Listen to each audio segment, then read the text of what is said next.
Hello, everybody, and welcome back to the Chilluminati podcast, episode 234. As always, I'm one of your hosts, Mike Martin, joined today not only by the beautiful boys in LA, Jesse and Alex, but first-time guests, second-time friends, both Nat and Allie from Let's Get Haunted. Welcome to Chilluminati. Thank you. Thank you. We're so excited to be here. He set that up What an honor it is. like an early 90s hip-hop rhyme for you guys. He was like, Is that what that was? Yeah. first time guests, second time friends. With Let's Get Haunted, the fun never ends. Hey, whoa, That works. I was You can wondering. take that as your new theme song, honestly. If you want. Bars. Spitting bars. If you never heard of Let's Get Haunted before, they are another one of these, like, there's like a multiverse of podcasts that all kind of were like, I feel like we just could talk about anything and you guys are like, oh yeah, we got that. We know that. It's like, a very similar, Venn diagram of show crossover. So we had a good time coming on their show. We did a big Disney mystery episode. It was a really good time. You can go check it out over on their show. We're a little rusty right now, though, because this is like our time off for the podcast, our podcast. So we haven't recorded in I don't know, a while, Allie. I feel like I'm thinking what, respond, say something. We're definitely rusty. We're like people who know we're podcasters. Wait a minute. You guys took a break? What the heck? Yeah, I know. You can do that? Oh, Alex, you have to finish your whole shtick before I jump in and take over the episode. You know what? Hand me a shtick over at patreon.com/ChilluminatiPod, the place that keeps the show happening. It's a great place. You can go there. You can get ad-free episodes there. You can get a bonus mini-sode, which Let's Get Haunted is going to stick around for, ostensibly, because we got to talk about that stupid-ass jellyfish. And that's going to happen right now after this, the same moment that this episode goes live. You also can get a video version of that mini-sode if you go over to Patreon. You can also get our exclusive monthly art and access early to our archive of episodes of our Rotten Popcorn podcast, where Mathis slowly pops his X-Files cherry over 3 straight years. And I slowly pop their Neil Breen cherry for as long as I possibly can. Not worth it. Not worth it. It's like when you talk to people about losing their virginity and they're like, you know what? Wasn't that great? Same thing with Neil Breen. Exact thing. No. Yeah, it's Terry. insane that Mathis hasn't seen the X-Files, though, because it's actually good. It has actual merit. And, Mathis is forgettable. He's he could be based on the main character of the show. He's almost you're cosplaying him without even the trying. simulation ran out of ideas and just cloned Mulder into a person. How many pencils are in your ceiling, Mathis? None. They aren't. Though in school, I used to hawk them up at the fucking tiles. Vibes.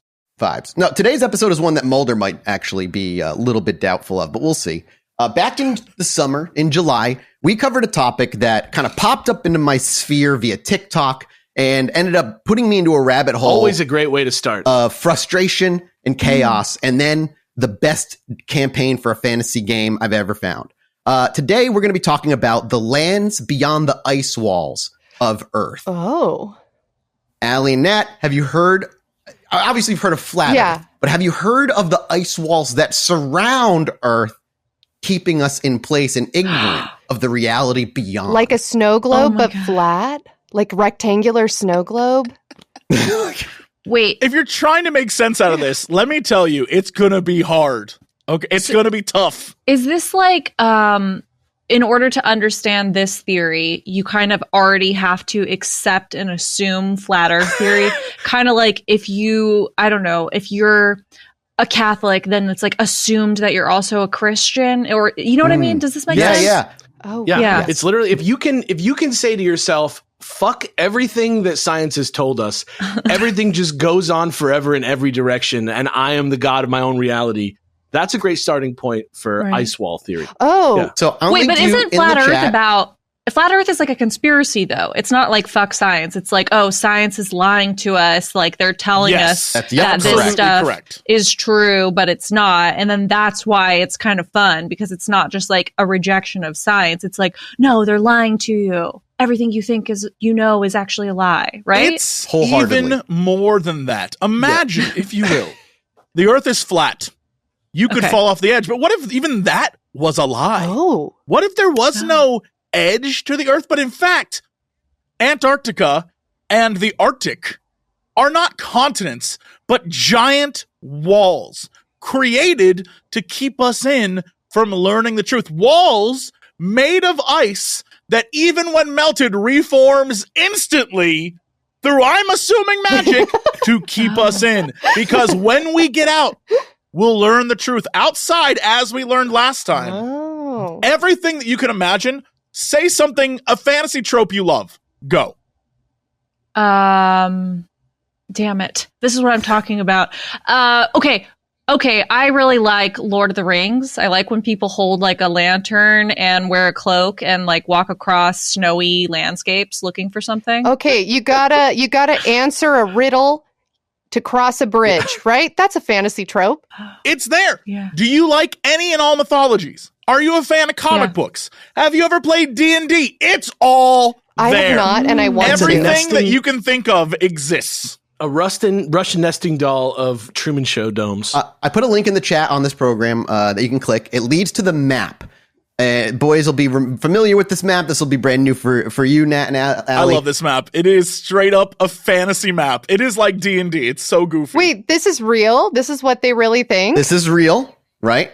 There are, not only is it real. This map looks like it was made by South Park. But there are multiple books written by one man that I have bought and read through. And I still don't own all of them. And I am doing my best to put together some sort of fucking actual timeline of events here. This map looks like an amoeba.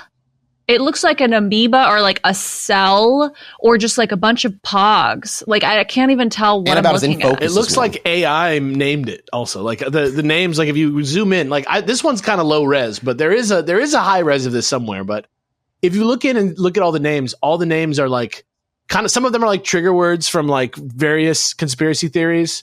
But some of them are just like, it looks like, I don't even know.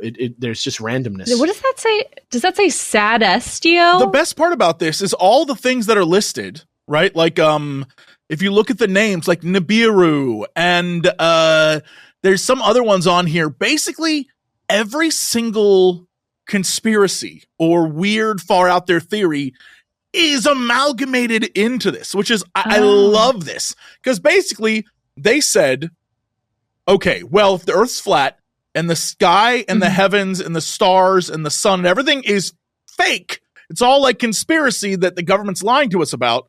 If that's the case, then all those other places like alien worlds and stuff, well, we like those too, so we can't get rid of them. That's not fake. That's just another place beyond the ice wall. You're starting to get it. Okay. You're starting to get it. But how does someone know? Like, if we don't know that this exists, then how does someone know that we don't know that this exists? Did they find a man by the name of William Morris met Shiki, a human giantess, who handed him the map and told him the oral history of the world beyond, and then took him there. In fact, I'll read you the very first page of this man's quote-unquote You've just journal. Described Mormonism. Yes. But wait, isn't William Morris like a famous talent agent or something? It's like a mix between like Philip Morris and William Sonoma in my mind. I'm like, am I getting hot chocolate? Am I smoking cigarettes? What's happening right now? My name is William Morris, and the story that you are about to read, it is probably going to modify the current way of seeing the world. I know most of people will find it incredible, and believe me, even having experienced this adventure, having seen it with my own eyes and with all my senses, it was also incredible to myself. But the evidence is irrefutable for those who want to see it, and the memories indelible. Such evidence will be presented, and science will also change its perspective. Another path will be opened in the human mind forever. As for my personal life, he was a member of the Continental Navy, did a bunch of other shit. And then one peaceful night after the surrender of Saratoga, we were sailing through the northern Atlantic Ocean, rounding the islands on our way to Charleston Harbor. The full moon was the only light that illuminated their way, and during that night, thousands of stories and anecdotes arose among the boys over a little whiskey to calm the anxieties of raw war. Even then, there was talk of James Cook's voyages and his obsession with the crossing the Antarctic Circle, although it was not clear who was behind his funding or why the obsession. As I was not well steeped in the subject, to talk had not captivated me enough. I did not pay much attention, and the boys went on with their stories. And this was a thing that sparked his interest to go beyond Antarctica and the known mapped world to see what was out there. What is it just going to loop around like we were told, or is there going to be more? And long story short, he found a wall and was able to navigate through the ice over the course of months, finding a small opening in this ice wall that led him to an ice cave where there were runes carved onto the walls of no idea what it meant, and another passageway that he was taken through by these people that looked like humans that apparently lived there. And when he brought them through the ice walls, he saw a large ocean, a body of water, and a huge landscapes of islands pockmarked all across. And he got a map. Why am I imagining this with Nintendo 64 graphics for some reason? It kind of like lends itself to that. Yeah, it's just it really does. It gets so fake sounding. I have a question though. Okay, sorry, I am an interrupter. That's just what I do because I have really bad ADHD. I'm really sorry. Also, I'm kind of dumb, so I won't be able to understand the story if I don't clear up some of these questions now. Is this a colonial times story? What time period are we talking about? We need to stress this. Great question. This is one of those things that I asked last time we got here, so we're on the same wavelength. What it is actually is the story, I believe, and correct me if I'm wrong, Mathers. Go ahead. The story the daughter told, or maybe granddaughter told, about a story that was told to the grandfather or father. Yeah, so supposedly his daughter Helen sought out and found Claudio Nocelli, a.k.a. Nos Confundum. That's his author name. Yeah, Nos Confundum. Wait, no, that means in Latin. That means our confusion. Yes, right? Yeah, basically, yeah, essentially. Okay. She found him, and not only that, had a couple interviews with him about it, and then brought his journal to him, where he got to read everything he wrote. Now you might be asking, so what kind of outfits are we talking about? That's all I want to know. Are we talking about pirate ships? No. But we're talking about the original story. The original, we're going through the ice. That is post Saratoga. Is that he what dressed like a cowboy? Yeah. Is he dressed like George Washington? Tricorn hats. And after the Arctic expedition. Yeah, you're looking. So it would have to be late 1800s. Okay. So it would be his granddaughter then, probably. Or early 1900s. Yeah. Like those guys in the ice. I would say, 1800s. 1908, I think. Well, it wasn't the Franklin expedition or something like that in the early 1900s. I can't fucking remember because we did an episode the one where they this. cut through the ice and they get stuck in the ice and they got all the shit. I think that's turn of the century. And they eat each other. Yeah, exactly. They made a and there TV was show a cat about it. on the ship. That's the only thing I remember from that story. There was a cat. That's a hero creature right there. That one's plus 1834. 1834. Early 1800s then. So much earlier than I thought. Revolution. I mean, at least it's 1800s, right? It has to be. Okay. So this dude in the 1800s heard a story that led them to find an ice wall? More or less. He just self-motivated ended up finding this place. It wasn't he got a mysterious letter in the mail indicating where he could go to find the lands beyond the ice walls. He started going out on expeditions, got very interested. And if you believe the story, Helen herself was born past the ice walls. She wasn't born here. We're not a skeptic podcast. So I am inclined to believe this story and I'm already my wheels are turning. I'm well, okay, let's see. If it was back in the early 1800s, there would be less technology. So if you ran into a glacier or you ran into whatever the land beyond the ice, or maybe it was there. Maybe it was there and it's not anymore because of climate change or something. I don't know. The leap here though is fascinating to me because the implication for anyone who believes this is that in the 1800s, a man found a way to get to beyond the ice wall. And then, ever since that moment, every upper echelon of society across the world has covered that up to the point of faking space photos of a round, circular, global Earth. It is the highest, everyone's involved. Everyone. Makes sense. And then they just indoctrinate kids at school because science. It's wild. But could it just be that man wants, it's a big, what do they call it? A dick measuring contest. Everyone's oh, we went to space. And they're all pretending that they went to space because they're so busy fighting over pretending that they could go to space that they never uncover this other land. Well, and nobody questions it because they're all just yeah, we went to space too. Crazy. You went to space. We went to space. Space is real because we've been there too. My thing is why, isn't it just more practical if there's this much out there to just be Okay, fuck space. There's no space. Space is made up. This is what's real. There's a bunch of lands out there, and that's what we're going to go explore. And it's all about making ice ships now. Forget about rockets. Let's just do that. But here's the thing, Alex. They can't do that because for the same reason that we've talked about with aliens or whatever, or any sort of extra-dimensional beings, the idea that society... Hang on, Jesse, you're forgetting. The aliens do exist. They're the custodians. Oh, no. But I'm saying like, ignore flat Earth and different sure outside islands or whatever. If we just existed in the reality that we have, where it's like, okay, if they're aliens or they're weird beings or whatever, would the public be ready to handle it? And I think the problem with this is that it's even more so. It isn't just aliens, it's God, like Thor exists outside on one of those islands. There's an island made of clones of every one of us. There's an island of lizard people. There's an island of giants. Both reptilians and Dracos. Both types. There's an island of like elves. Yeah. So I want to go to the Dragonlands. So what we're going to do, because we're kind of veering off, I'm going to give I'm not going to go over everything, obviously, that we went over last episode. I'm just going to go over a refresh of what the Great Dome is.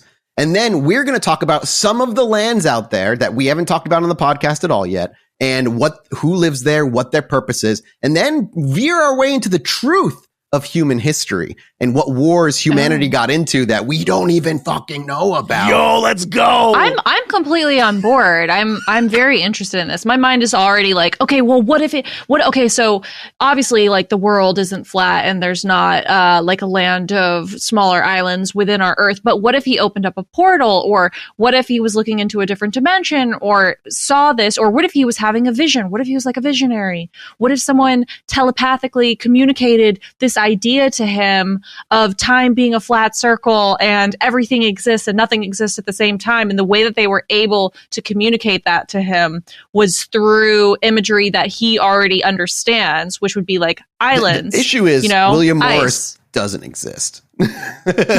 When you do your research, when you dig in, you realize we covered this in the first episode, but it's basically he took a story from a serial magazine in the early 1900s and basically just adapted it, changed a bunch of names and added some more stuff, which we talked about, but that's not fun. So we're not going to I think it's like the shot in the arm that Flat Earth like needs is something like this. They need lore. Right. Yeah, dude. Make it more fun. They run into the problem of, the Earth isn't flat like so fast in the theory. Like this is a lot more. There's a lot more to chew on here, and I like the direction that you're going too. Like, who's to say that it isn't that? Like, there's plenty of like Jules Verne-esque stories out there that are like, that exact thing happening. A guy washing up on a beach in another land, and how did he get there? It's metaphysical. I mean, that story from the early 1900s, people like it was written very similarly in that it was being told as though it was fact, and a lot of people were eating it up at the time. And so, I mean, it could be through that channel. What's fascinating is trying to follow the line of thought that guy had from back then and how he went about, because he was writing it kind of like a War of the Worlds style before radio dramas. He was writing this and he was passing it off as real. And people, then there's a ton of people that still debate back and forth that no, it was real, and it being told to you that it's not is actually just a lie. It's interesting. It would make it way more interesting if Flat Earth just kind of embraced the Great Dome altogether. I would if they just said Flat Earth was D&D, like you could go hang out with a hobbit. I would be like, now this sounds fun. I'd spend a weekend doing this. Let's go. They should make a VR Terra Infinita where you can go stand on every world and look around. And just they'd have to think up what that was. The problem with Flat Earth, I think I get what Jesse is saying, is that at the end of the day, nobody really gives a fuck whether the Earth is flat or not. Like, it doesn't change anything that we're experiencing at the moment. Right. No secret is revealed. Yeah. Yeah, there's it doesn't matter. We don't care. Still got to pay bills. Yeah. Yeah. Yes, you got to wake up and go to work tomorrow. But with this idea, it's knowing that there's a copy of me somewhere else that exists.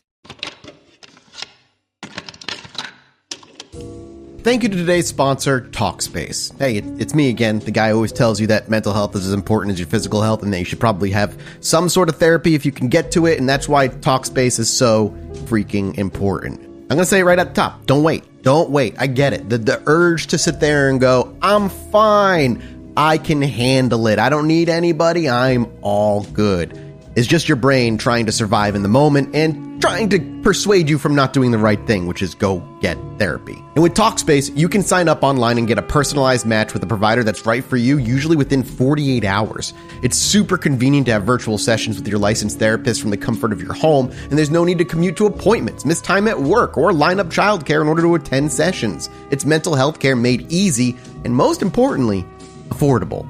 Talkspace can help with any specific challenges you might be facing. It's the #1 online therapy platform for a reason, and Talkspace is secure and private, using the latest end-to-end bank-grade encryption technology to store client information and complying with the latest HIPAA regulations. If you want to try it out and you're worried or you might think it'd be too expensive, go check it out. As a listener of this podcast, you're going to get $80 off of your first month with Talkspace when you go to Talkspace.com/chill. That's all you got to do. To match with your licensed therapist today, go to Talkspace.com/chill and get $80 off of your first month and show your support for the show. That's Talkspace.com/chill. Thanks again to Talkspace for sponsoring the episode. So, the way we're going to tackle today's episode, we're not going to go over everything that we went over last time. The only thing we're going to revisit is the idea of what the Great Dome is as a whole and what holds all these countries together. And then we're going to talk about some of the lands we haven't spoken about, including the land of the clones that Jesse mentioned earlier. We're going to talk a little bit more depth about the land of the clones, the land of Saturn, Orion, Pleiades, and the celestial lands. And then we'll talk about human history and the wars that we supposedly fought, but we never knew about. Yo, is this going to be like, it was 1 million years ago, right? Because they can get away with it. It is going to be it is, if I remember correctly, it's like a few thousand years ago that like we had a war with the Greys. The Egyptians were hanging around. Oh, you can't say a few thousand. The Egyptians are a few thousand was ancient Rome. They're not as real as you would like to believe. It could be 9. It's all, sure. It's all relative. How long ago was the Mesozoic era? I don't know. None of us know. Yeah. No. What caused the Bronze Age collapse? War with the clones. The clones took the Bronze George Lucas was trying to expose it all. He wanted us to know. Yeah, the land of Hercules invaded Earth. Yeah, that's what that whole movie was about. Disney was trying to tell us all. Oh. Well, look, if we believe that we live inside a simulation, then maybe we just think that the Earth's been around for a really long time. Maybe we just think we've been alive for a certain number of years. Maybe this all happened 6 months ago. I give myself existential dread a couple times a month thinking, I could have come into existence today and just been programmed to remember all my life. This could never do that all the time. That's called anxiety and intrusive thoughts. And maybe we're on a colony ship, I take this and combine it together like some sort of delicious meal of insanity and say, what if all of these other flat earth things aren't other realms, but other computer programs on a computer and we are all on? It's the internet, firewalls, Icewalls. We're hacking into the different, we're seeing the different things out there, but like we're not supposed to be there because that's not our program. Literally, I think the first Wreck-It Ralph movie. I'm pretty sure. Even in like hacking, like cyberpunk imagery, all the digital security software is literally ICE. Isn't that weird? Damn, dude. Did we just make our own conspiracy? I don't know if that's true, but I believe you. I mean, we're definitely talking about a literary genre right now, fictional literature, but it is true.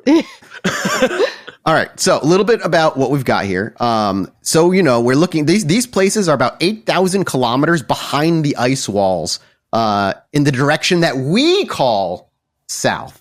May not actually be called south. That might just be a government lie. The Great Dome, or also known as the end of the known, is what? Don't laugh at the end of the gnome. What did you say? The end of the known.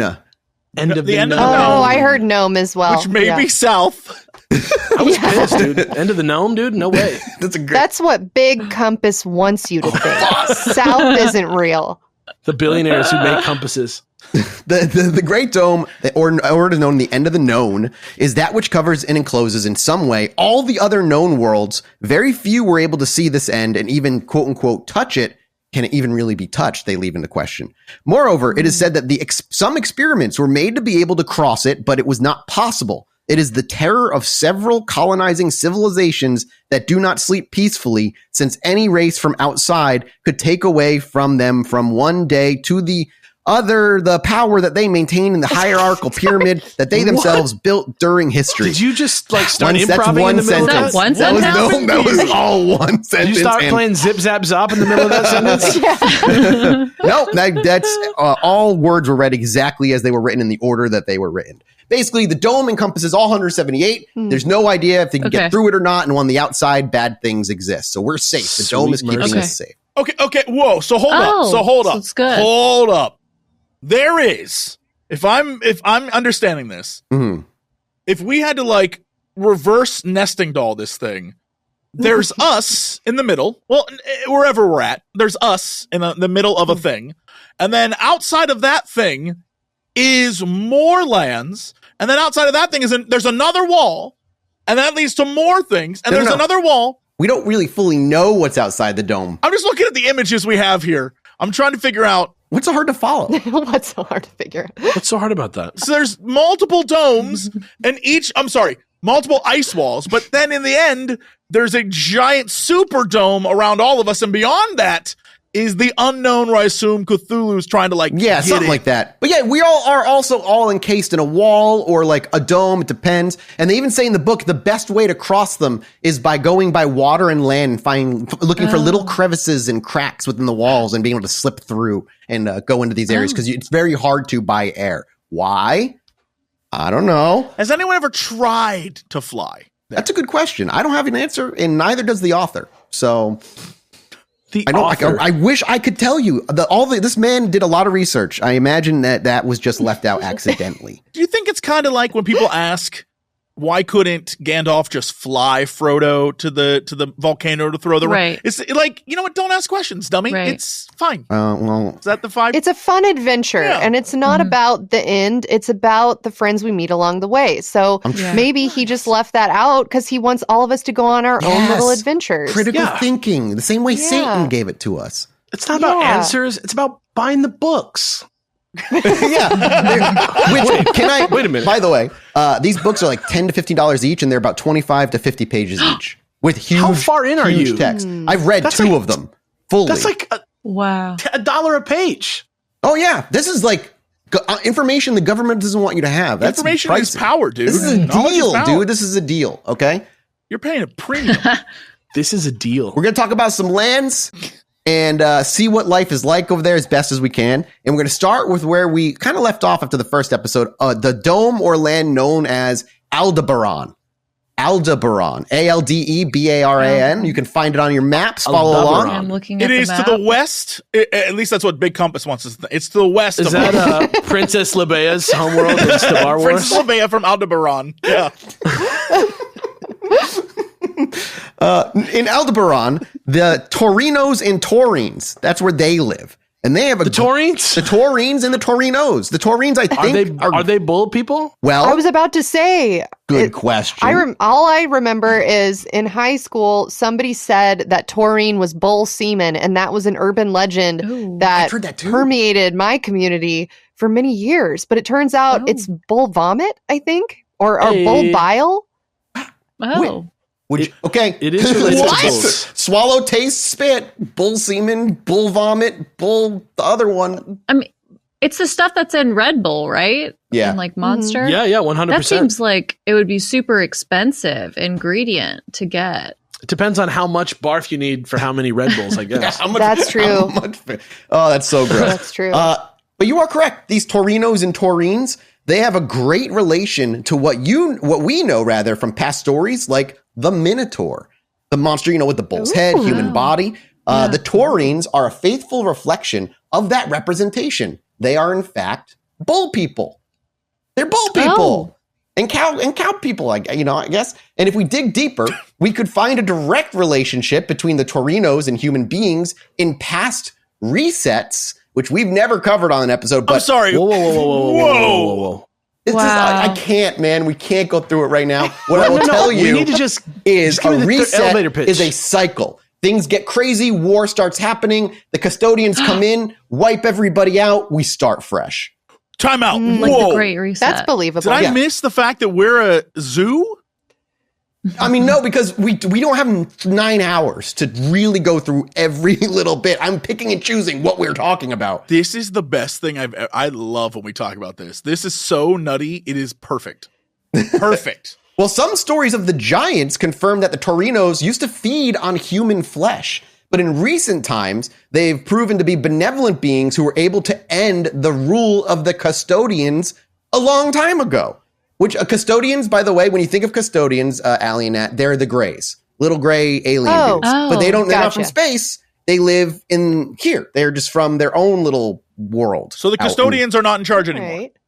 No, and that's thanks to the Taurines and Taurinos. They took them down. They ended their rule. Does it describe what they look like, the Taurinos? They say they're faithful reflections of the Minotaur. So I imagine they look like So these are bull people that used to eat humans, but now they've kind of like ascended or become enlightened, and they don't eat humans. Correct? Yeah, they went from like their base class to their prestige class.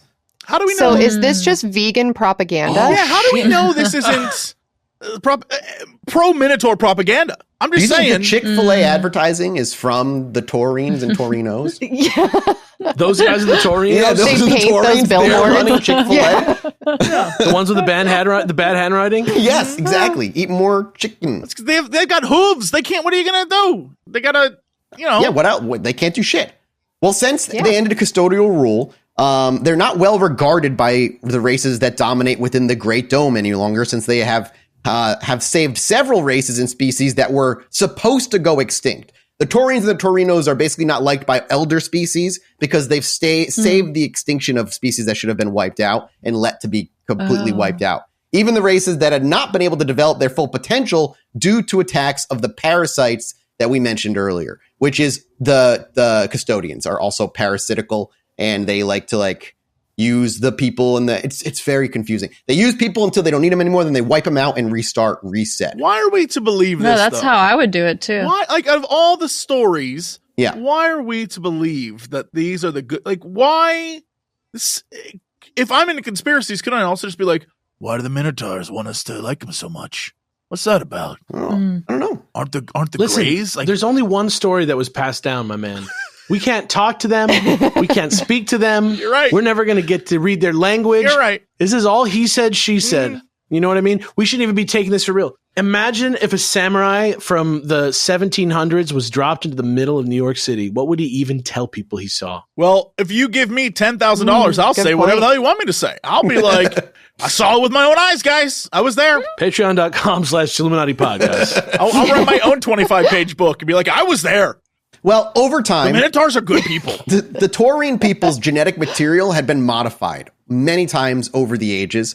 But they were not, the custodians specifically, were not able to modify the empathy and love for life that they had.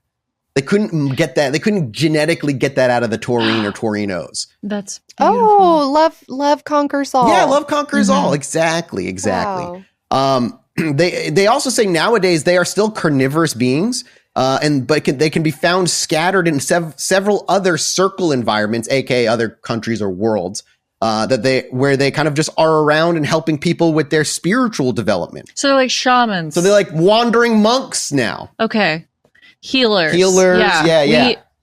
So is this? We have a lot of experience with healers. Is this supposed to explain the appearance of that on Earth? Is that like the Minotaur? Is that what it is? Yeah, that's the direct history. Is the Minotaur might be actually one of them that we came across. He just got super lost. Worked into their way of our mythology. No, it was his labyrinth. He lived there, dude. I know, but he got hella lost, right? He must have ended up there, and then they built the labyrinth around him years before, because he was so woke and just ready to work with these people. Maybe he was like, yeah, I'll go in the labyrinth. And he was just lost forever. Then why do they slander him so much? History has slandered that man. Maybe after he was away from his people for so long, humans, the corruption of humans took hold, and he just became sort of like a meat eater again. And now I'm just going to say right now, I'm only giving you the late half history of the Taurines. They used to have another land called Aldebaran A, but they were wiped out and annihilated, almost near to extinction. So are these Taurines the clones? Nope, that's a whole separate island. They escaped. These are the ones that didn't get wiped out. Like they escaped and made Aldebaran B. So Aldebaran. So Aldebaran and Aldebaran B are a thing. Yeah, but there's also America 2, and that's clones. We're gonna get there. Hold on, it's not called America 2. It's just called Earth 2. Bro, I'm looking at America 2 right here. It's second Earth, land of clones. Second. Oh shit! It is called America 2, Europa 2. It's called America 2 with an accent. Yeah, America 2. We'll get there. Yeah. We got to move on. We've only done one land. We got to go. We got to keep going. Oh yeah. We've only done one land, bro. The land of Saturn. All right, the lands of Saturn. When you hear the description of these people, it might make sense to you. The Saturnians. Rings around them. Big rings. Yes. Big rings. Hoop earrings, just rings around their fingers. The Saturnians are beings of very tall stature, some up to 14 meters in height. What that is in freedom units, I don't know. Their psychic development, along with their imposing figures, makes them very strong beings. And for that reason, and for their great technological advancement, they were never conquered by any of the parasitic races. The custodians, the reptilians, meters? The Dracos. Yeah, 14 meters tall. That's ridiculous. Like a T-Rex. What is that? How tall is that? Really Give me feet. Like 10 bathtubs. That's a lot. It's like a meter is about 3.3 feet. Oh, wow, they're huge. Holy shit, dude. Where is this? Saturn. Yep, the lands of Saturn. So it's directly north of Aldebaran. Correct. Yeah. And these this Aldebaran A and Aldebaran B. The 4 countries of Dione, Geppetto, Titan, and Hyperion. Those exist in the lands of Saturn. Geppetto, it's there. I'm looking at Geppetto, right there.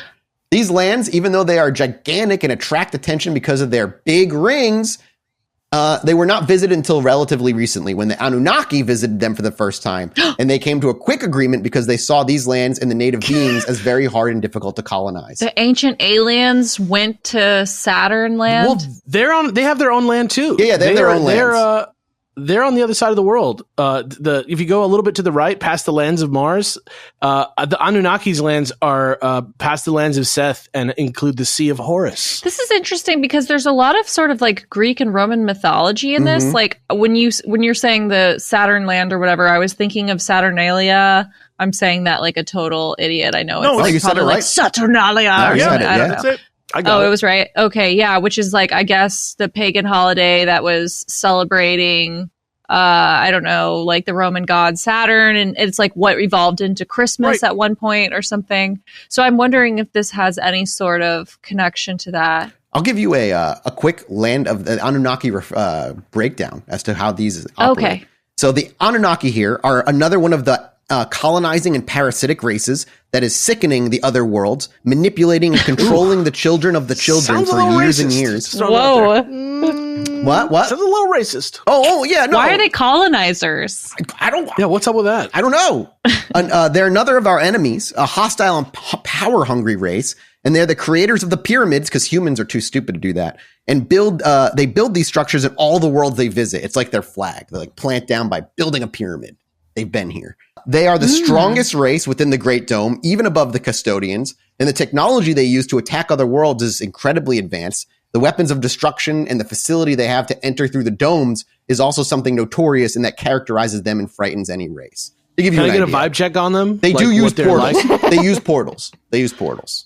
Okay, so your portal theory is like portals has legs. Bingo. Just wanted you to know. And what if the portal's in Greece? Ooh, maybe. Ooh. Like, Greece and Egypt have connection, I don't know.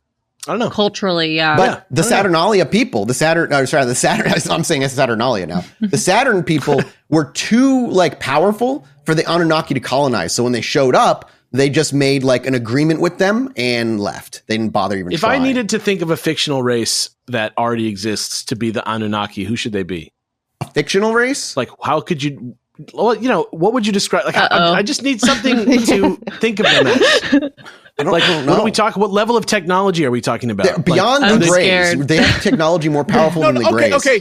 Are they more elven? Are they super powerful or humans? Are they like a Kryptonian? Like, what's the vibe? Do they care? Are they intellectuals? They don't describe what they look like. Nope. Here you go. Are they warlike barbarians? Here's what I give you a description. Pennsylvania Dutch. A Pennsylvania Dutch. They just love to make butter. They just love it. Yeah. The Anunnaki live in arid zones with little vegetation. And the reality is that they are, their skin color is yellow-greenish. Although their leaders can have a totally different tonality. So olive. But all of them have very dry, scaly skin, and their eyes are distinguished by being yellow, red, or black. And they have a particular iris that is characterized by a cleft, depression, or gap that can be both uni and bilateral, generally dark in color. So they're the Fremen, basically, is what you're saying. I guess. Yo, that's solid call. Yeah. There you go. They're hanging out on Dune, dooning it up. Okay. During many civilizations in the known lands, they've been depicted in many forms, including humanoid, reptiles, birds, and others. So, it could look like anything, I suppose. But maybe it's like a place and not necessarily a people. Like, anyone can live there and be Anunnaki. Oh, that's very progressive of you, Jesse. Oh, I like that. Wow. It's like the mix, like a melting pot. I like it. Yeah. These lands that the Saturn people live on, continuing on, They had another big war. The Anunnaki were coming from hard times at the time when they showed up, and had when they were coming from the Dust Bowl. What? We love the Dust Bowl. Yeah, the Anunnaki Dust Bowl. Holy These were really, really hard. But these beings here on Saturn are frugivorous. They usually have a bluish frugivorous. I don't know. They love to give gifts as a fruit. As hold on. I think I know. Maybe it's like I know this. frugal. Does that mean they eat? They're frugal. Does that mean they eat nuts? Raw fruits and nuts. Yep. Oh, They eat mostly raw. Wow, Jesse, too smart for your own good. Frugivorous, dude. We are technically. That's what we are. We're not herbivores or omnivores. Okay. We're frugivorous. We eat nuts. Their skin is berries. I don't believe in forgiveness. I just hold a grudge. You're just straight frugivorous instead. Their skin is usually bluish in color, and almost all of their body and white tones in their abdomen. These titans visited the known lands on several occasions during different resets, carrying thousands of stories that are today intermingled with mythology by custodial manipulation. Some have been immortalized in the known lands. They can be found on large stones, mountains, or trees, as some suffered from custodial technology a long time ago. But that's all you need to know about the Saturn people. That's them. They're psychic, very powerful, and kind of keep to themselves. They don't go saving anybody like the Taurines do. They just kind of stick to themselves. But that also didn't help the Anunnaki either. Next up, the lands of Orion. Okay. These have a lot of different lands in them. I'm not going to say all of them. You can look at it for yourself. There's a lot of different countries. Where's the lands of Orion on this map? I'm trying to find it. It's near the deepest ocean. What? Not the abyssal sea or the infinite ocean. The deepest ocean. Right. And that is not the ocean of death. Do people like really believe this? The reason I even got started on this huge on TikTok. is because on TikTok it was people being like, I can't believe I was like, look, and they were using Google Maps to like show basically a piece of ice, and they're like, that's the entrance. Like glitches on Google, like glitches on Google like in a Maps, video game, you run to the edge of the map. People truly do believe this is real. When we did the first episode, people were mad, but it was fun. Wait, people were mad. The people who believe I want to know. were mad. I want to. I love gossip. No, they're just like they were just mad saying we're dumb, we're idiots. People who believe it, we're mad because we were laughing at it. And we're like part of the deep state conspiracy nonsense. Things that make them. We're the reason people aren't taking this seriously. I do not see this place. I know everyone listening. I see it. It's really close. It's in between the lands of Saturn and the Anunnaki's lands. To everyone listening who is deep in this and you love this and this is your thing. Hi, Jesse Cox from the internet. I want to believe it too. I want this to be real more than you know. It 100% isn't, but I want it to be because this sounds so cool. This sounds the coolest. I would love for this to be real. And you know what? If you can prove it to me, if you want to go with me on a trip, I've done the math. In order to travel to one of these other lands, in order to go around the planet once, that's like, I don't know, 20 hours. We get in a plane and we just go. We just go. Right. Let's see how far. I'm in. I would go with you. I want to see it. But you can't fly. You have to go by land or by sea. It's easiest by sea. I got work. I can't do all that. I think it's really flattering that people thought you were part of the deep state. I think that you should lean into that and embrace that sort of power. Somebody on TikTok, we had something go viral on TikTok the other day, and somebody started telling it, like, people started spamming in the comments saying, oh, what it wasn't deep state. It was plant. You're a government plant. Yo, congratulations. I was talking about the Miami aliens, and then I made a joke at the end where I was like, yeah, the aliens are going into, I don't remember what I said, Sephora or something, and like buying the newest highlighter. And people were so mad. Why would you say that? You're just a government plant. How dare you make light of a very serious situation? That's those people are out there, man. Are you a government plant? Alex got a bunch of that with his moon episode, the moon landing episode. I'm a government ficus. Before we move on to the next land, I'm actually going to go through the custodians very quickly because I need to differentiate them from the next land of people. And it's actually they're a little further south. Yeah. We're not going to go over a ton of it. Box. But this is basically the second most powerful race in the giant 178 domed world. And Saint Germain Islands and the Machiavelli Islands. yeah, that's the name of some of the islands. Machiavelli Island, Fraternity Island. Anyway, I got to read. Oh, that's nice. Okay. So the beginnings of the custodians is unclear, and we don't really know where they came from. There are theories among the giants where it is said that the custodial race was attacked by some other race that didn't even come from the Great Dome, and that they merged with the locals to create a great force that later gave origin to the custodians. So they're like a mix of what came outside of the Great Dome that we know and the humans that they attacked way back when.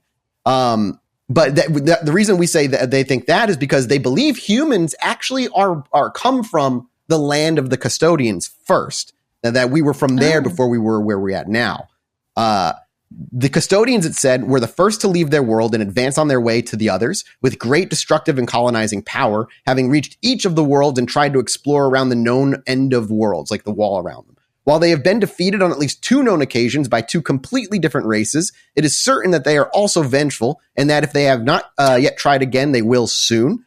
It is certain they are vengeful? This sounds like propaganda. This is the most propaganda shit I've ever heard. They are vengeful. Custodians are the only ones who ever attempted to enter the lands that we'll cover last, the celestial lands, failing. These lands are the most mysterious of all. And the story goes that humanity, in a way, comes from these lands, and that each of the humans have the source, or quote-unquote life energy, what we call a soul, that comes from these lands. Therefore, the human destiny is to eventually confront the custodians, that whatever is done within that great clash is inevitable. And although it has already been tried, and the great forces between humans and custodians have collided in history with the help of the Nakim giants, which is who Shiki is part of, history will surely repeat itself again in these lands. And for that reason, to stay aware of everything that happens there, and any opportunity to free humanity will be used to its fullest. So there you go. The custodians are very spooky. They're very evil. They want to colonize everybody. And they may actually look like humans. And the reason I say this is because Land of the Orions is where the Greys are from. They're not the custodians. I mixed that up since July and now. So the custodians are like humans, the dudes from Jupiter Ascending. Yes. That made us. God, yes. Weird mix of humans and unknowable evil. These lands, the lands of Orion, going to them now, are the lands dominated, known by the beings known as the Greys, the aliens that we so kind of know. They're generally small, 3 to 4 feet high. They are beings of great psychic and scientific development, and their laboratories are extremely advanced and undoubtedly the best that can be found within the Great Dome. They have been experimenting with many races. They have in their possession knowledge about all of them existing here, and the custodians have used them on several occasions in their obsession to try and achieve penetration into the celestial lands. Why are they using these very triggering words? Who among us is not trying to achieve penetration? You know, to the celestial lands specifically. It's very custodial. Yeah. It's very custodial. It's very custodial. I think that's why I got them confused, because the custodians used the Greys as like a tool to try and enter the celestial lands. Wait, so the custodians are different from the Greys? Yes, the custodians are kind of like human looking. Oh, that's why you can't trust them. Yeah, you can't trust them. That's the whole reason. Obviously, they failed to getting into the celestial lands. These beings, the Greys, they lack empathy and are generally hostile towards humans. Only on a few occasions have they shown compassion, but cases of abductees who have had really bad experiences are everywhere. And so the idea is every alien abduction story that we know, all the alien encounters are real. They just aren't from space. They're from the lands of Orion. Oh, all right. You've sucked me back in. Welcome back. Yeah, we talked about this last time we did this. And for those of you who are unaware, go watch the movie Jupiter Ascending. It is this. It really is like a unifying theory of like crap like this. It is so this. It's why, and then evil Eddie Redmayne is the custodian, and he has little grays that work for him, and dragon people, and he's trying to like, I'm talking like this the whole movie, like that. He does that thing, and then there's a man who's half werewolf, half rollerblader. It's great. Yeah. It's great. Here's the thing. Here's the thing that fucks me up about this, right? Like, let's just say, like, I don't know why that got me. Oh, it will get you. The universe is like it is more accurate than you could ever imagine, and it's so much dumber than it even sounds. But the thing that's so crazy, he's literally like in the air. He does that. He skates in the air like this. It's Channing Tatum as a werewolf. It's Channing Tatum too, yeah. And it's a girl who's queen of bees and can control bees. It's charming, He's always got that. Sean Bean is in this movie as a man who was a bee man. He's a bee man. He's half bee, half man. He's half bee, half man. But he just looks like a man. He just loves honey and stuff. Anyway, the thing that's fucked up. It's a weird movie. It's a worthwhile movie to watch. It's by the Wachowskis. Give it a shot. If you love The Matrix, it's just as good. No, don't do that.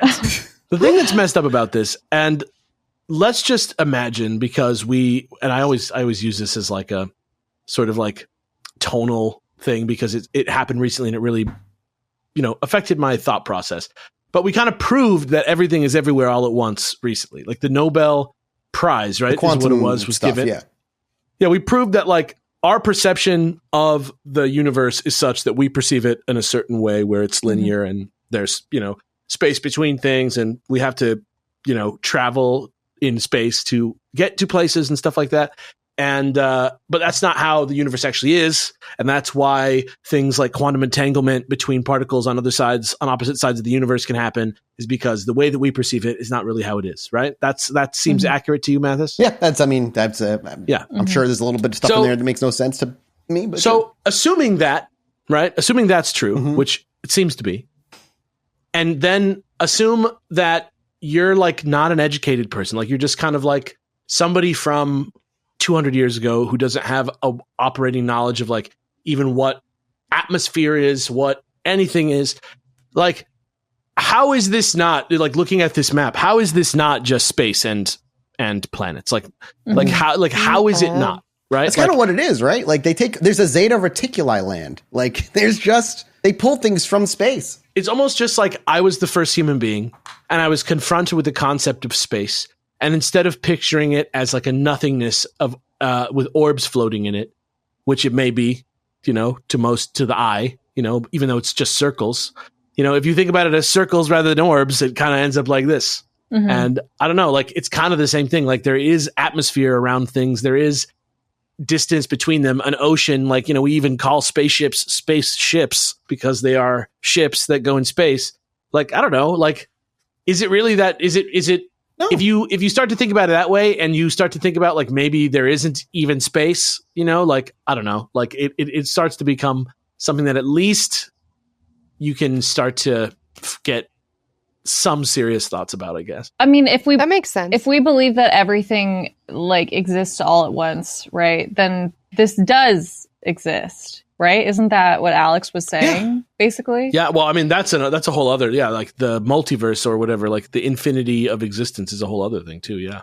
Right. So if you believe that the universe is infinite, then there is, at least in some capacity, truth to this, because it would exist somewhere in some way. In some reality, a little bit down and to the right of the lands of the custodians, south of the ocean of the death, is a little archipelago called Caligula. Where he went after? He didn't die. He just went there. It was down there. But that's what I was going to ask you though, because that actually reminds me of something. Because there's Machiavelli Islands, there's Caligula, there's all these things that are named after like people that seem to be not that antiquitous. Like I guess in the context of human history, they are. People like Machiavelli and Caligula, the Roman emperor. But is that like are we supposed to be looking at this in the way that like Jack Kirby named the Eternals things that are close to what we call our gods to explain that we sort of I would imagine the explanation is that like Caligula was named such because somebody had heard the story of the lands that were beyond like that, that might have been a place called Caligula where powerful things were. Maybe they named him after such, hoping that would be it. But there's no details. We don't know. I don't fully understand what influenced what, chicken or egg. I don't know. It's almost like they just gave us the seed and we're just out here watering the gardens, doing the work. Yeah. Yeah.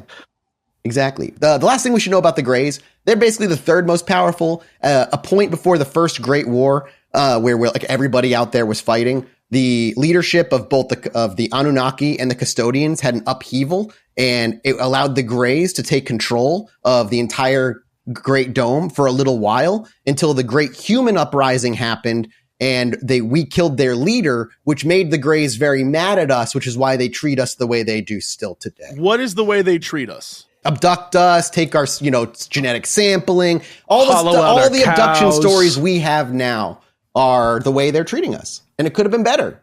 I just want to say for the record, I hope everyone listening at home caught that. Mathis stopped himself. I want to let you know where he goes. Did I stop myself? I didn't realize what I do. Oh, you did, and it was beautiful. You go, collect our genetic. Okay, shut up. Yeah. Very obvious. Semen was about to come out of there, and you stopped yourself, and that's very nice. They can pump me dry if they want. I've already aliens I have a free pass. I'm never going to stop them. You do have a free pass. Aliens have free pass. The only ones that ever will. I don't know why it's sensual for you. Most people it happens to because the Greys need to learn about changed forever, emotions and love. You think you just want to fix them? I will. I can fix them. Ah, wow.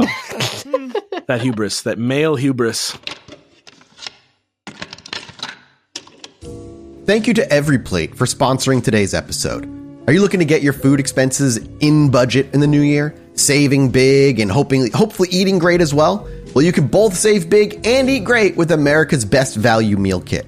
Their meals are cheaper than your average fast casual meal, so ditch the takeout to save money while still enjoying fresh, satisfying meals. They're the easiest way to eat affordably. Put the money you save toward making 2024 plans, not just trying to eat. EveryPlate offsets 100% of their delivery emissions, and their meals have a 31% lower carbon footprint on average than supermarket meals of the same portion.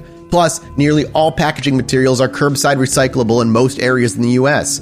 In 2024, stop stressing over what's for dinner and jump to EveryPlate. You won't find a cheaper meal service. So if you want to check it out, get a meal for $1.49 plus $1 steaks for life by going to everyplate.com/podcast and entering code 49chill. Subscription must be active to qualify and redeem the $1 steak. So get started right now with EveryPlate for just $1.49 per meal plus $1 steaks for life by going to everyplate.com/podcast and enter our code 49chill.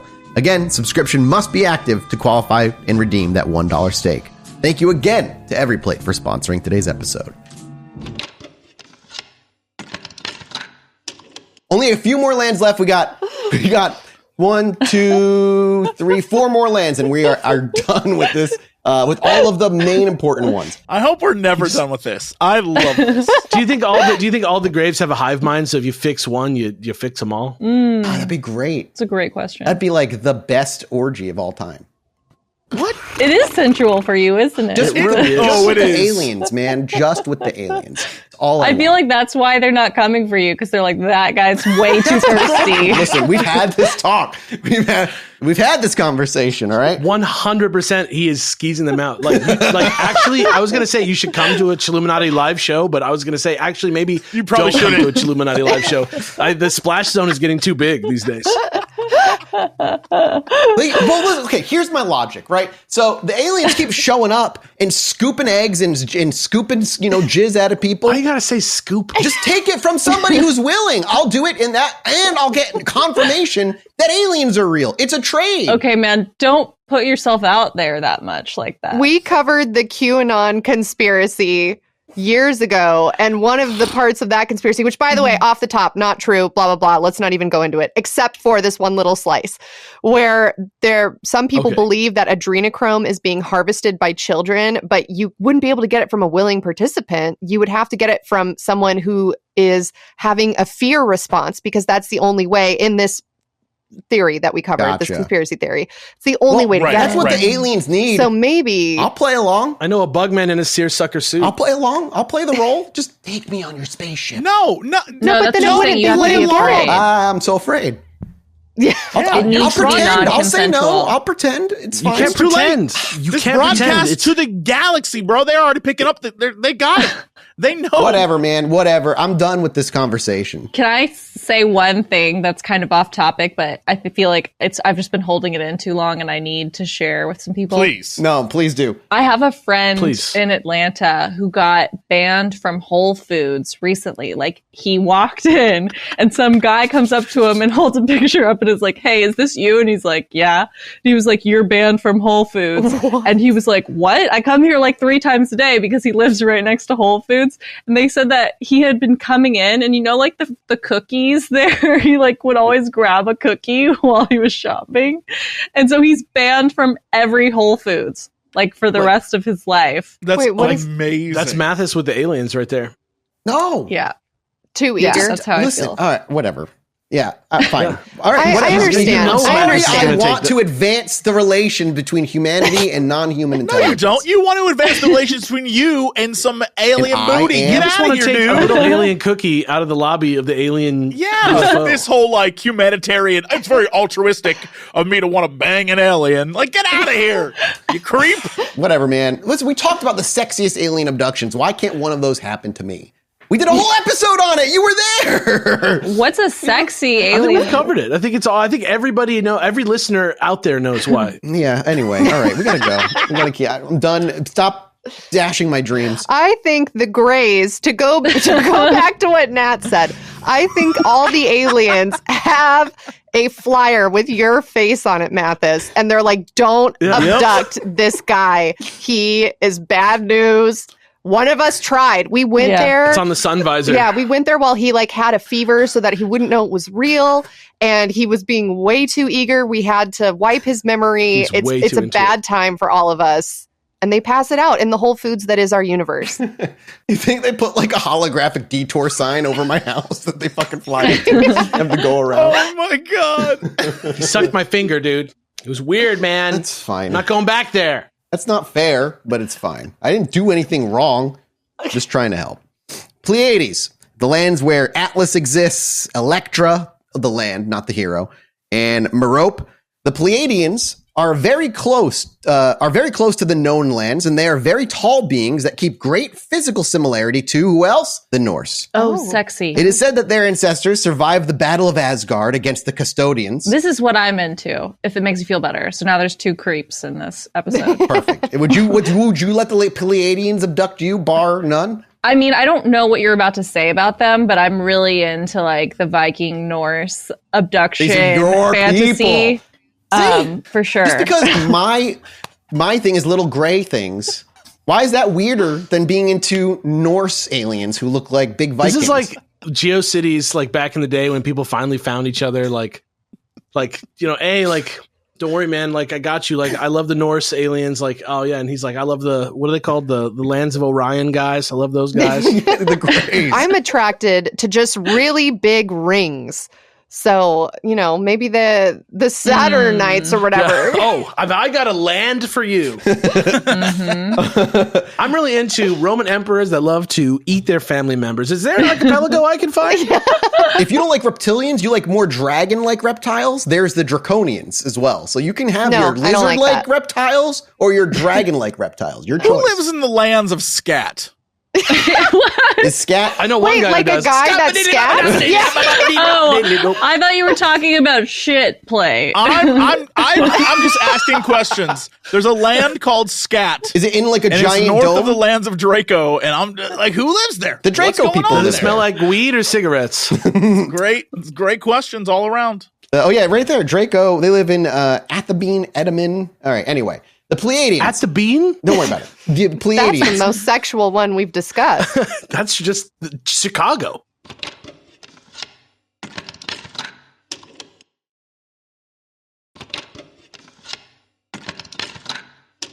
These people, the Pleiadians, had a big war against the custodians and fought in what is known as the Battle of Asgard. That and where they actually come on, no, 100%. And then escaped to those lands in Pleiades. They are generally benevolent to humans, but made a peace pact with the Anunnaki during an early stage of their development. They rely on our spiritual development and improving our living conditions. Their circle environment is believed to have been manipulated by the Anunnaki since their beginning. For that reason, that they suffer natural disasters all the time. And it's important to know Anunnaki have weather controlling technology. And they use it against circle environment. A raven. Flat earther for planet. It's in quotes, circle environment, whatever that means. It is believed that this was implanted to force them to have to escape from there and seek refuge in the known lands. And although many of these beings visited the known continents, they do not feel comfortable coexisting with humans. They looked for other alternatives, but they were a failure. And they also failed to live in any of the lands behind the walls of mountains. These beings didn't coexisting with humans didn't work in our with us in the known lands circle environment. Yeah. Before so the Great Reset, potentially Norse gods is what you're saying. Yeah. Mm-hmm. That's what it sounds like. Yeah, basically. Because Asgard. Oh, God, yes, 100%. These beings didn't help humans in the Great War when it happened. You know who's not guarding his ass? Mathis. Me, here. It's open for business, 24/7, kind of like a McDonald's. And that's your problem, my man. Did you say kind of like McDonald's? Yeah. Okay. Well, we all have a reference point for it now. Kind of like McDonald's, the aliens are like, there's other places we could go. Yeah, there's like, In-N-Out's like right up the block. It's like right over there. It's cheaper. Not out here. It's cheaper. In Texas. All right? I'm probably the best you're going to get. I don't know. There's got to be a Whataburger version of a person out there. That's me. Nah, you just said you were at McDonald's. All right, you're right. Actually, yeah, you're open 24 hours. I am open 24 hours. Convenience. Eventually. Are you not afraid? Like a little bit. Like, what if they probe you and it's like really painful and you suffer like anal fissures and like your intestines no longer work and like you need to have a bag connected to your body and you know what I mean? Like, what if they really fuck you up? This is the real shit. I'm so glad that somebody's finally asking him this shit. But then I have actual answers. Like, I would know aliens are real, and I may have given up a part of my bodily health to find that information out, but that's worth it. But would you your then life grow change to despise them over time? Would my life change? For hurting you like so? I might get too crazy.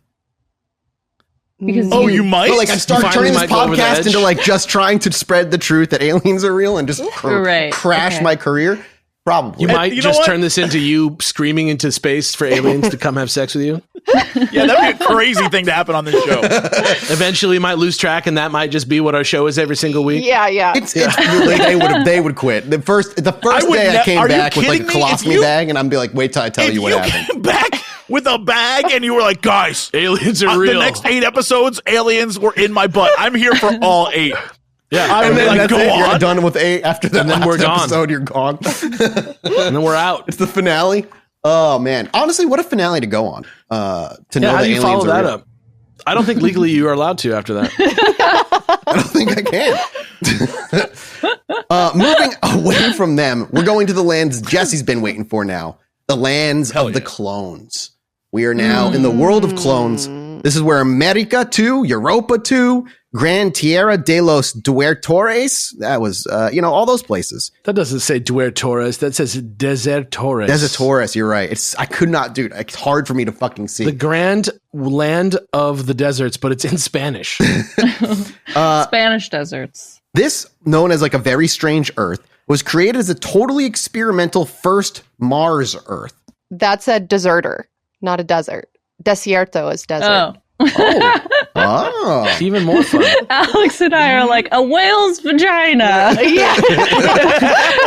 An old wooden ship.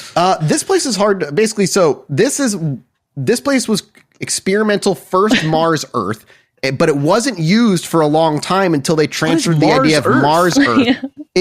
What is Mars Earth? Hang on, we'll get there. You said that like I'm like, oh yeah, Mars Earth. Let's go. We covered it in the first episode, but it's been a long while. The first to penetrate this particular land were the Anunnaki, finding only life in a very early stage of development.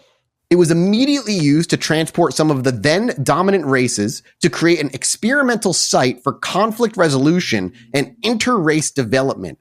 but this did not prosper and it was almost destroyed. Then it was used as cloning lands to save lives of important leaders of different races. For that reason, it has the characteristic name now. There was an escape of beings that were used for cloning that had to be chased in order not to generate great commotion in the different worlds. This also happened with human beings who were used for the cloning, who also escaped from there. These beings were robotic and lacked any feeling or empathy. No doubt all this was another aberration of the parasites. Robotic. This experimental land today is completely abandoned. They are one of the many forgotten lands that someday maybe someone can reuse. The Pleiadians also have these lands in view to make a massive relocation for themselves, but the truth is that it is not known what can be found there since the large laboratories were abandoned overnight. So it was a place where important people were cloned of all races. So, you know, all those clone theories out here in in Earth about like, you know, Miley Cyrus being a clone or, you know, freaking the president being a clone or whatever. Isn't there like another, celebrities, clone celebrities all over the place? Mm-hmm. Avril Lavigne. Yeah, that shit. Oh, yeah. That's where they come from. They come from the lands of the clones. What? But why would Avril Lavigne be deemed so important that the Anunnaki... Did you say the Anunnaki cloned How many them? really notable people does Canada actually have? That's Do you know true. how much Canadian music they have to play on the radio? I read that recently. You might need two Avril Lavignes. Yeah. Yeah. I think the song "Complicated" was about all of this. Oh, She was trying to expose it. Wow. What if you play it backwards? Do you think Skater Boy is about Mathis? If you play "Complicated" backwards, it's Avril Lavigne being like, "Beyond the ice wall." That is where I come from. All right, we're almost done. Now we're going to talk about the celestial lands, Terra Incognita. There are many other worlds that are being left out of our coverage today. Again, this can go on literally forever. There are like 3 other books I don't own that talk about other lands. And there are a ton of extraterrestrial races that struggle to survive in a system that seems to leave left up to mere luck the fate of one another, those who survive and those who die. It should also be noted that there are many others, although to a lesser extent, where peace and development reigns. Perhaps because the parasitic races do not see or find anything interesting, or perhaps they monitor them from afar, or simply their development was subsequent to the visits in their lands and go unnoticed. Other lands, as we have seen, did not even manage to develop completely when the parasites entered their world and emptied their lands along with their dreams, besides staining their history completely with blood, manipulated and changed their future forever. That's what the Anunnaki and the custodians do. They ruin everything. The human being was broken and still could not twist the destiny for which he was created. His kingdom was taken a long time ago, and it does not seem that they will leave the throne soon. Perhaps it is time to reveal themselves to the despot king. Because remember, our destiny, if you remember early in this episode, I said it, but it might have gotten forgotten. Our destiny as humans is to stand up to the Anunnaki, the custodians, and we are the chosen ones. We are supposed to go fight them and end the reign of evil forever. That's why we're so important. That's why we're being protected by a few different races and trying to be kept away. Main character syndrome. Yeah. Well, is it main character syndrome if it's true? That's what like success mindset people say, man. I don't know. That seems unhealthy, bro. That seems toxic. Well, it's true that at least 3 of the parasitic races weigh on us. And although we are still standing, we are being emptied spiritually every day. The death of the human being will not be a physical one, but it'll be when we reach the point that there is no being in the known lands who knows that inside is his spiritual potential enough to change everything around. Basically, the soul is the key to everything. Our soul, our life energy, it's why we're so special, and they're draining it from us ever so slowly till eventually we'll be kind of like the clones were. Empty vessels, robotic creatures that can just be manipulated and used. We must also learn. I feel like that. It's a little like capitalism. I get that. I feel that, though. I do. The more information I take in on a daily basis about just the state of things, I feel less inclined to do anything about it, you know? So I feel like, or about things that upset me, because I'm just like, this is out of my control. There's nothing I can do about these situations. Let's just meditate. Let's just chill. Let's just touch grass, whatever. So I don't know. Maybe it's working. Maybe the other... That's exactly how I feel when I go on Netflix. Like exactly like that. Well, before our great destiny comes, we still have to learn from many other races that manage to overcome their issues. We must follow some of their techniques to overcome the oppressive and manipulative power in which we live here. Many of these races are willing to help in the path towards the awakening and human freedom if we're just willing to accept it. It shouldn't be forgotten that the celestial lands, the lands we know very little about, the mysterious and hidden lands where the parasites could never enter, even though they tried, continue to keep our secret. The one that only we humans carry and those of the celestial lands know, that we possess this source of life. That this is the great thing that will end the tyranny one day when we step forward and take our rightful place in the tapestry of the lands beyond the ice walls of Earth. I bet it's the Cybertruck. Yeah. No, I think that's the thing that unlocks our potential. Yeah, if we all rolled out in those, man, an army of Cybertrucks. Yeah. Oh, so Elon knows that's why he changed Twitter to X, because we're at the crossroads. Oh, fuck! It's all right there. Human history. Right. That makes perfect sense. Yeah. Well, some say maybe that we're the link to the other lands behind this great dome. The fear of the colonizers is real because they cannot manipulate our essence, no matter how hard they try. They only can manipulate our physical environment. They're the reasons, by the way, the climate change, the Anunnaki are doing it, by the way. Is this just a way for white people to feel like prosecuted? I was about to say the exact same thing. Is that what this is? Is that what this is? But this is written by the colonizers, guys. This thing is not written by a white man at all. This is all not written by a white man. William Morris isn't a white man. No, William Morris. No, the author of these books is Claudio Nocelli. Claudio Nocelli is the author. He goes by Nos Confunden, and you just have to trust him that he got from Helen a book that talks about William Morris, who then explains what is past the ice walls. So the underlying story is by a white man. It's just being transmitted by what I assume is a Portuguese guy. I don't know. Terra Incognita is Portuguese. He's Argentinian. Yeah. Okay. He's just. But the story from back then, the Florida story, is more about a land beyond ice walls. But it's like other humans and kind of weird stuff.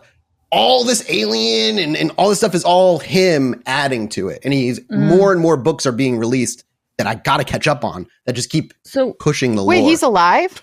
Oh, yeah, this guy's pumping up. This last book came out last year. These are popping out. Yeah, these are popping out like hotcakes. He cranks them out for like $12 on Amazon. He says that the Anunnaki are the ones that are causing climate change and ruining the environment. Yes, they're trying to ruin us and destroy us, and they have weather controlling technology, and they are ruining our climate in an effort to throw us off. So it is kind of like a conspiracy because you could say that an inconvenient truth was just to lead us astray. Yes, exactly. From the fact that it's actually Anunnaki. Damn right. They're the ones pulling the strings trying to end us. Do you think Al Gore knew that? If he had become president, maybe we wouldn't be living in a land dominated by Anunnaki technology. He's the Stanley Kubrick of global warming is Al Gore. The last land we're going to talk about is the Near Lands. This is where we live right now, the Near Lands.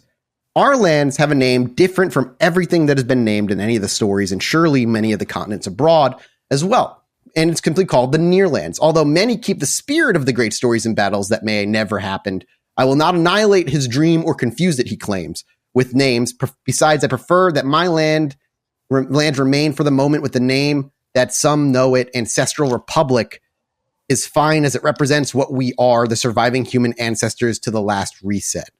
That is all. Apparently, William Morris doesn't want to give the actual names of our lands for some reason, so he refers to it as the Ancestral Republic still, because he doesn't want the names to be lost. I'm not entirely sure. What the fuck are you talking about? What does that even mean? Bro, I'm trying. I'm trying to make sense. Wait, so he's saying the names to be lost, so he's not sharing them? That doesn't even make any fucking sense. But he's selling books about all of them, so it doesn't really matter. Is the name in the book? So he doesn't.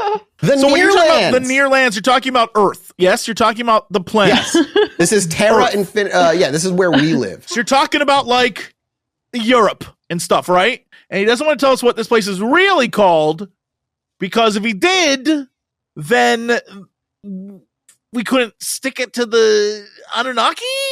Yeah, something like Why? that. Is our name really bad? Is it like stupid fucking assholes? Or is it like the code name to something, you know? I don't know. The bitch face kingdom. Yeah. Yeah. Oh, Lord. I don't. And that's That's it. That's all the lands I've got for you today. That's it. That's where we live. Well, you can't even tell us about our own lands. We live here. There's a wall around it. You know everything. I'm just letting you know what they call our lands. What's the ancient history? You said there was a history We're of at battles. an hour and a half, Jesse. I can't keep going. I don't care. Where's my battle history? You know the battles. Jesse, World War I, World War II, Vietnam War. Yeah, come on. That all happened in the Near Lands.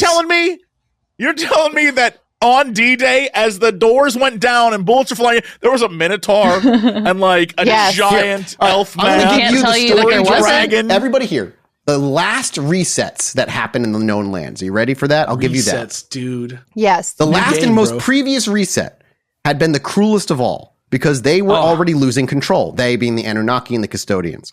Was I not in the last reset? We'll find out. It even said that there were periods where humans and giants were actually in control of everything. But once the four great centers fell, the millions of deaths left by the war, it was difficult for the humans to recover. We all knew at one point that we had been defeated. Their mother had told them many, many times the story, which in turn was told by her mother. I already repeat it by heart. She was only a newborn. So these stories are coming from Helen. What? Because remember, Helen was born outside the Icewalls. She got the stories from her father and mother and grandmother's mother and grandmother. Like all stories passed them on to down. Brittany, who passed them on to Midge, gave them to a newborn, who passed them on to Anubis. They just passed on these stories all of all. Passed them on to Jennifer, who passed them on to Sherilyn. Basically, they lived in the world that they once lived in was prosperous, but suddenly their dreams were trampled. Many found loved ones who had died next door randomly. Their houses were on fire or had simply disappeared. They used the custodians and the Anunnaki used technology that we just simply wouldn't understand to ruin their lives. They could even petrify people in place like stone. So you're just saying like goofy shit started happening and we don't even know what the hell it was? Yep, basically. When all was lost, when they finally killed everybody with this weird tech, freezing people, making buildings catch on fire, having things just disappear, people dying mysteriously, then they hit the world with the Great Flood. Sound familiar? Oh, wow. Noah. Yes. Correct. Noah. As it is known. Yeah. We know it as the Great Flood. They know it as the Mud Flood. In reality, I call it Jupiter ascending, but in reality, this happened in different forms, but it dragged everything in its path. It was something of a colossal like storm. Many of the humans that grew up after the last reset used vestiges of these monuments or buildings that were destroyed. Even some had withstood the war and the flood that wiped everything out quite well. So they built on the remnants of what was left after all the death and then the flood. The flood was kind of used to try and like wash everything away. I know it's very, don't ask me any more than that. I don't have anything. I'm not asking questions. I'm just simply reacting. Many humans that grew up after the last reset, like I said, used these old buildings and such. They were resistant to ancestral technology. They were prepared for everything. That's why you will notice that many images of the past do not match the reality that people lived. The difference in technology and architecture, they mix the history in such a way that it is difficult for you to understand it completely, but at least you will have an idea of how the whole process was taking place. So this is kind of like the history that we're told is not entirely accurate. The accurate history can be found on the walls of said ancient tombs. That's why you see spacemen in hieroglyphics. For $19.99 on Amazon.com. Yeah. The resets themselves. So that's why it looks like there's UFOs and things, because that was the real truth, man. The resets themselves. Whoa. Is that what you're saying? Other than some like varying minor differences, were almost always carried out in the same way. They put a limit of years for the race they're controlling to develop and reach a point of knowledge and technology.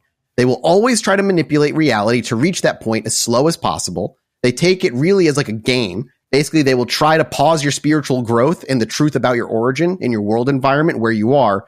Clearly, they will never make themselves known, nor will you have any kind of contact with them. They operate from the outside, manipulating you from the shadows.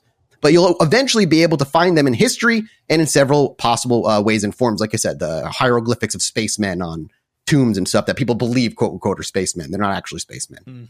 When a reset then takes place, considering that the previously established limit of years was reached, they will make everyone over 7 months of age die. So everyone who's 7 months or older, when they decide it's done, your time limit's up, it's time to reset, 7 months and older, just die. Very Passover, very, So then how did 7-month-olds survive? Like they can't. They have no means to survive. Like, there's no parents anymore, right? Yeah, like, so they'll just die off on their own. I don't know what happens to everybody who's under 7 months. Or the Anunnaki raise them? There's nobody. Maybe they scoop them up and like try and raise them on their own. Basically, what ends up happening after that is so everyone over 7 months of age dies, and this can also be decided in advance. It will simply be thought of at the moment in the meetings of the parasite dome. So they can just be like, okay, we're just going to do it now. And it just happens because they think the thought is powerful enough, the psychic abilities they have. The parasite dome. The parasite dome. The great flood that parents and grandparents of that generation suffered was the same that would have happened in case we had reached the limit of years of development. So you think of the flood as like a failsafe. If that nobody dies over 7 years old or whatever, they do something else, the flood will then just fucking wipe everybody else out. And it's usually only initiated in an urgent way because of the war that had been unleashed. And the last reset in these lands did not reach the time limit that they had established for our development, but we were not far away either if we consider that when the giants visited and joined us in these lands, they started to educate us about the lands and the life beyond the walls. So they were going to, I guess, reset us again. Didn't get because the giant showed up and now we know about things and the Celestials keep our secret. Here's your answer. Your babies of 7 months or less than that will be left alive. Not all. They will decide depending on many factors. Those above that age will be killed or die in catastrophes of different kinds. And Tiny Tim, who did not die. This world environment is justly manipulated in its entirety by them. Imagine you live inside a greenhouse. You can understand it that way. You can make it bloom or poison it from one day to the next, or even slowly. That's how to think how the Anunnaki rule our world. And there you go. There is the last reset. All the details you could have ever known, and absolutely as clear as humanly possible. Wow. You feel better now, Jesse, that you knew how the reset went down? Yeah. Is this what Elon Musk believes? Like, didn't he say something about the Great Reset? Dude, that's a different problematic theory, dude. He just believes that he should be cool, and that's pretty much it. I once, the only thing that I know to be absolutely true about Elon Musk is a guy said a quote about him that I firmly believe, where he said, Elon Musk wants to save the planet, but only if Elon Musk can save the planet. That was I saw that on John Oliver. Like that is the guy who was interviewed during John Oliver. That's the most accurate thing I've ever heard. Like, that's where I think is. You guys want to hear some gossip about Elon Musk? 100. Okay. Always. Go. So I'll tell you guys how I know this information. So it could not be true. I don't know, but I think it was true. I do too. I believe it already. I, a few years ago, was dating someone who was a photographer who worked on, like, I don't know, big, like, photography things, like, shot, like, Sports Illustrated and all this cool stuff, like, would get to go to, like, islands and do whatever. Legit photographer, yeah. So he was connected with all of these models, and he was friends with a model who was friends with, what? Okay. He was friends with a model. I don't want to like dox these people. He was friends with a model who was friends with a model who was friends with Amber Heard, who had dated Elon Musk. A power couple right there. Right. And at this time, Amber Heard was not dating Elon anymore. She was dating someone else that was like part of their group or whatever.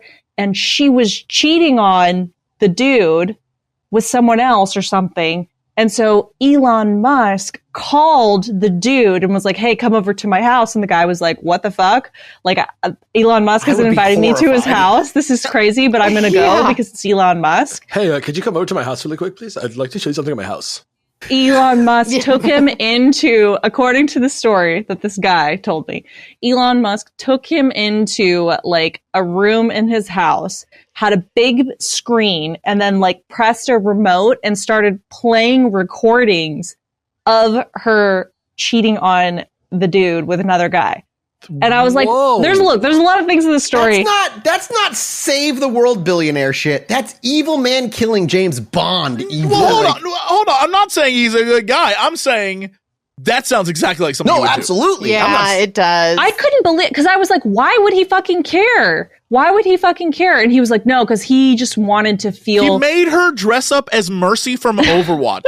The man is living in a different world. I don't know. I like that story has stuck with me because that person who told it to me had absolutely no reason to lie. And I met some of the people that he's friends with, and he absolutely did run in those circles. So like, it could be true, but it could also just be like something someone told him to sound cool. I don't know. Rich people are crazy. Like, don't even put anything past rich people. I have seen some of the richest people. Yeah. That's exactly why I believe that the stuff we just talked about can't be real.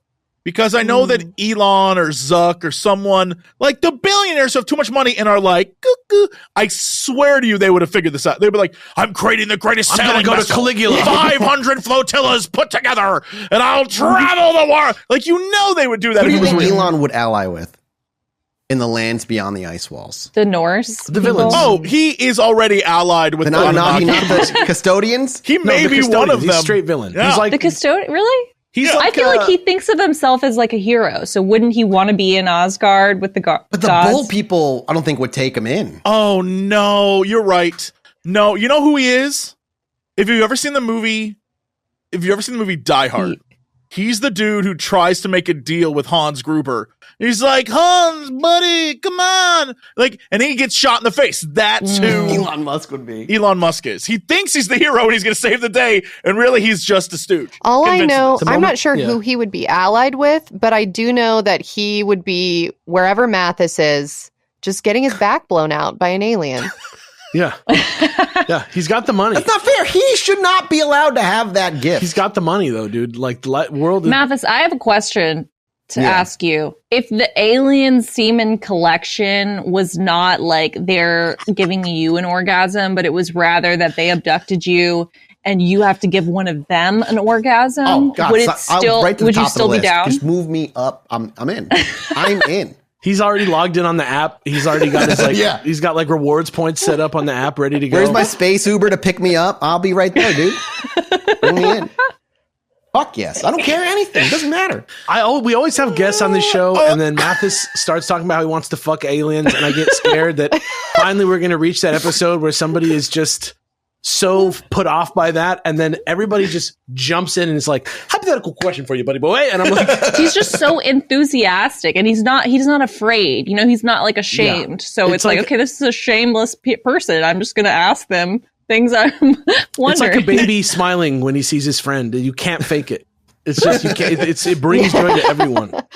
Doing magic tricks for dogs. But I think everyone has that thing they're willing to do. You know what I mean? Like, ever since I discovered that in Texas, there is apparently a haunted, an old brothel that is haunted. And when you go there, the ghosts hit on you. I've always wanted to go there. I want to have like an old prospector be like, nice gams, baby. Like, I think that'd be amazing. I just want to eat some expensive ham. Yeah, oh, back to ham. We've come full circle. You don't want to like get fucked with the expensive ham? No, doesn't it just sound so much more attainable to have a nice afternoon? Yeah, I don't want to get fucked with meat. Speaking of aliens, we're going to go talk about the jellyfish over at the minisode. We're done with the episode. Do you feel more enlightened? Do you feel educated? Do you feel like you know the true history of our world now? No. I feel like if there was a multiple choice quiz with this information on it, I would fail it. However, I had a great time.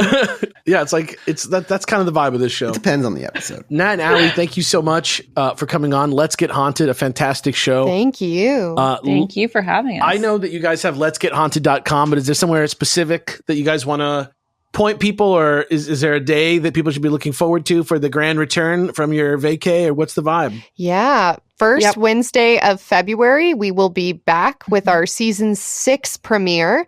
And you can also go over to Instagram.com/Let's Get Haunted. And the link in our bio is our link tree. And that's the easiest way to just find everything that we're on. Yep. And we have over 200 episodes. So check it out if you're really bored. It's all great. Yeah. People always say, what do we watch after we listen to all the Chilluminatis? Like, go to Let's Get Haunted. It's almost as many episodes. There you go. And also go buy their patch. It's really cool. I don't know. I would put that on my bag. That's a cool patch. Oh, thank you. Oh, you got a patch? Yeah, it's cool. I just like I like that logo. I like the pink. It looks cool. Oh, wow. Thanks. Oh, wow. Now we like you, Alex. Oh, look at us. We weren't sure at first with all the talk of ham and Disney adulting, but you've won our hearts. I think that I'm full of surprises. we're going to head over to patreon.com/ChilluminatiPod to do a mini-sode where Allie and Nat will be joining us. So we'll see you guys over there. Thank you again for joining us. Thank you guys for the support out there in viewership land. We love you. We'll see you next week. Goodbye. Goodbye. Bye. And scooping eggs and scooping, jizz out of people. Why do you gotta say scoop? Just take it from somebody who's willing. I'll do it. Because the Greys need to learn about emotions and love and connection. That guy's way too thirsty. That hubris, that male hubris. I'm so afraid. I'll play along. I'll play the role. Just leave me on your spaceship. Hello, everybody. Welcome back to the Chilluminati podcast. As always, I'm one of your hosts, Mike Martin, joined by the... I don't know who they are. There's two. What? Terrence Hill and Bud Spencer. No. Neo and Trinity. No. I don't understand, and I probably never will. Let me just tell you right now that there's two Leon Kennedy and Claire Redfield. I'm telling you, I think he literally just looked up famous duos. Cheech and Chong. And has just been going through the list ever since. I'm trying to dig deep. Which one of you is Dick Powell? Me? Your name's Jesse Cox. I want Chilluminati. I want my necklace. I want Chilluminati. I want my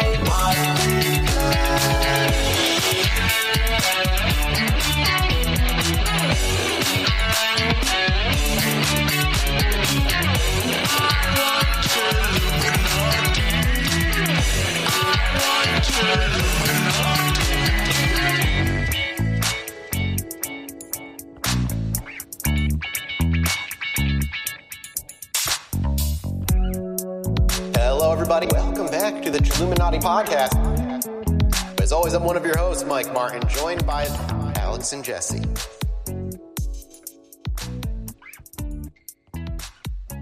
Like a shooting star across the sky that's actually a UFO.